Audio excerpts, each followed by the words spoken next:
ಬೆಂಗಳೂರು ಮಹಾನಗರ ಸಾರಿಗೆ ಸಂಸ್ಥೆಯ ಉದ್ಯೋಗಿಯಾಗಿ ತನ್ನ ಕರ್ತವ್ಯದ ಜೊತೆಗೆ ಕಲಾವಿದರಾಗಿ ನಿರ್ದೇಶಕರಾಗಿ ಬಹುದೊಡ್ಡ ಕೊಡುಗೆಯನ್ನು ಸಾರಿಗೆ ಸಂಸ್ಥೆಗೆ ನೀಡಿದಂಥವರು ನಮ್ಮ PM ಬಾಲಕೃಷ್ಣ ಅವರು.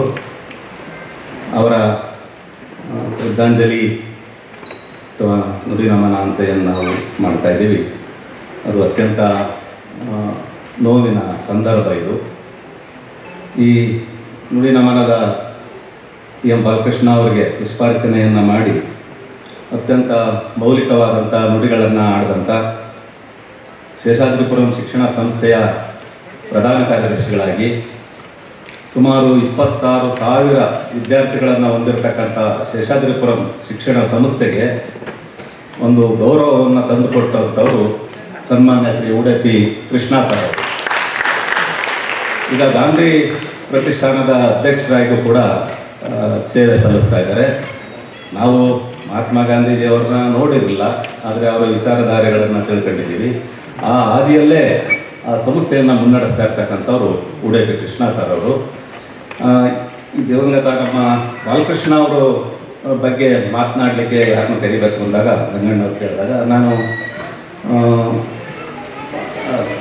10 ಜನ ಅನ್ಬೋದು, 100 ಜನ ಅನ್ಬೋದು, ಅವರ 20 ವರ್ಷಗಳ ಪರಿಚಯ ಅಂತ ಸಾರ್ ಹೇಳಿದರು.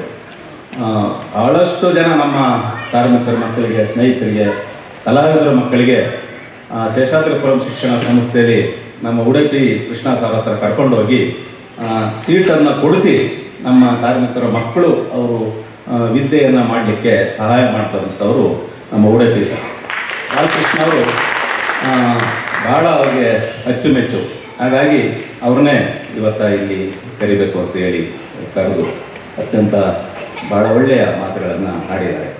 ನಮ್ಮ SLN ಸ್ವಾಮಿಯವರು ಬಾಲಕೃಷ್ಣ ಅವರು ತೀರ್ಕೊಂಡಾಗ ಮಾರ್ಚ್ 2ನೇ ತಾರೀಕು ಅವರೊಂದು ಗೆಳೆಯನ ಬಗ್ಗೆ ಒಂದು ಶೋಕ ಗೀತೆ ರೀತಿ ಒಂದು ಮಾಡಿ ವಿಡಿಯೋ ಮಾಡಿ ಹಾಕಿದ್ರು. ಅದನ್ನು ನಾನು ನೋಡಿದೆ, ಅದನ್ನು ನಮ್ಮ ಗಂಗಣ್ಣವ್ರ ಗ್ರೂಪ್ಗಳಲ್ಲಿ ಹಾಕಿದ್ರು. ಅದು ಕೇಳಿದಾಗ ಯಾವ ರೀತಿ ಒಬ್ಬ ಕಲಾವಿದರಿಗೆ ಮತ್ತೊಬ್ಬ ಕಲಾವಿದ ಗೌರವ ಕೊಡಬೇಕು ಅನ್ನೋದನ್ನು ಬದುಕಿದ್ದಾಗ ಬೇರೆ, ಸತ್ತಾಗ ಬೇರೆ. ಎಷ್ಟೋ ಜನ ನಾವು ನೋಡಿದ್ದೀವಿ, ಬದುಕಿದ್ದಾಗ ಉಪಯೋಗ ಬರ್ತಾನೆ ಅಂದರೆ ನಡ್ಕೊಳ್ಳೋದು ಬೇರೆ, ಸತ್ತ ಮೇಲೆ ಇನ್ನೇನು, ಹೋದ್ಮೇಲೆ ಏನಿಲ್ವ ಇನ್ನೇನು ಅಂತ ಹೇಳಿ ಹೊರಡೋದೇ ಬೇರೆ. ಅಂಥ ಸಂದರ್ಭದಲ್ಲಿ ನಾವು ಸ್ವಾಮಿಯವರು ಗೆಳೆಯನ ಬಗ್ಗೆ ಆಡೋದಂಥ ಮಾತು ಭಾಳ ಸಂತೋಷ, ಭಾಳ ನಮ್ಮ ಹೃದಯಕ್ಕೆ ತಾಟು. ಅವ್ರನ್ನ ಕರೆಸಲೇಬೇಕು. ಆ ಮಾತುಗಳನ್ನು ಈ ಸಭೆಯಲ್ಲಿ ಅವರು ಆಡಲೇಬೇಕು.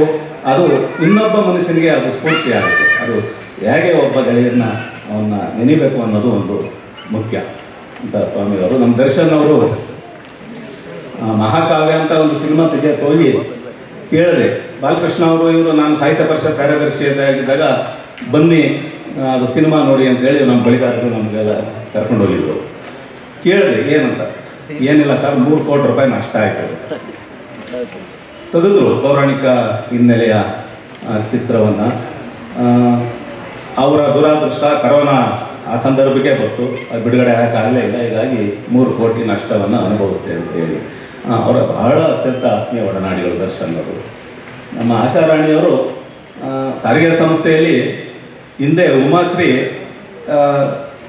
ಜೋಕುಮಾರ್ ಸ್ವಾಮಿ ನಾಟಕದಲ್ಲಿ ಉಮಾಶ್ರೀ ಅವರಿಲ್ಲದ ನಾಟಕನೇ ಇಲ್ಲ. ಇಂಥ 100 ಪ್ರದರ್ಶನ ಇಲ್ಲೇ ನಡೆದಿದ್ದಾವೆ. ಕಾಯಂ ನಟಿ ನಮಗೆ ಉಮಾಶ್ರೀ ಅವರು ಹಿಂದೆ, ಈಗ ಭಾಳ ದೊಡ್ಡ ಸ್ಥಾನಕ್ಕೆ ಬೆಳೆದಿದ್ದಾರೆ, ಹೆಮ್ಮೆ ಅದೊಂದು. ಆಶಾರಾಣಿಯವರು ಬಾಲಕೃಷ್ಣ ಅವರು ಮಾಡಿದ ನಾಟಕಗಳಲ್ಲಿ ಅವರ ಇಲ್ಲದ ಪಾತ್ರ ಇಲ್ಲದ, ಅವ್ರ ನಟನೆ ಇಲ್ಲದ ನಾಟಕನೇ ಇಲ್ಲ.